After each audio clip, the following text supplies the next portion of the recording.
Cette couche de sable et d'argile peut faire 1 ou 2 cm d'épaisseur, comme elle peut en faire 20 ou 25. Et le sable mouvant, nous le voyons que quand nous marchons dessus.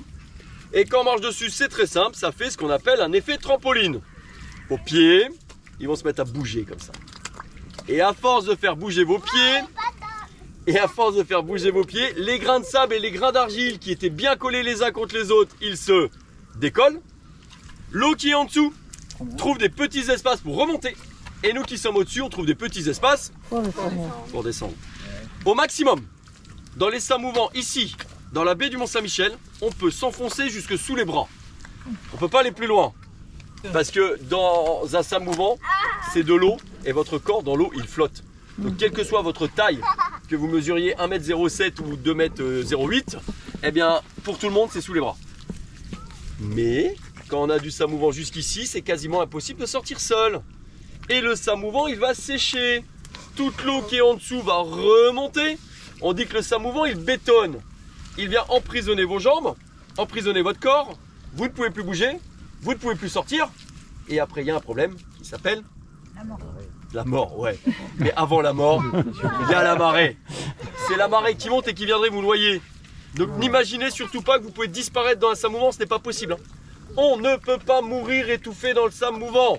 On meurt noyé par la marée. Il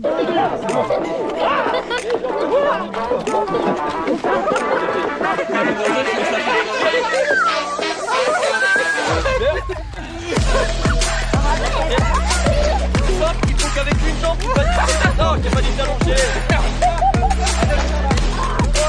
Voilà, super. Magnifique.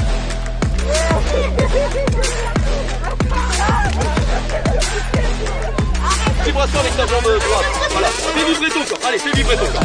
Pose ton genou. Appuie-toi sur le genou qui est sorti. Fais vibrer l'autre jambe.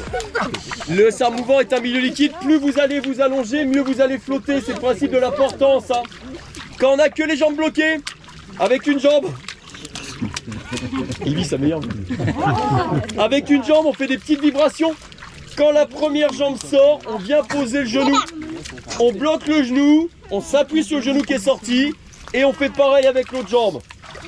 Et au fur et à mesure, on va débloquer les jambes et on va monter un escalier à genoux. Et c'est comme ça que gentiment, tranquillement, vous allez sortir.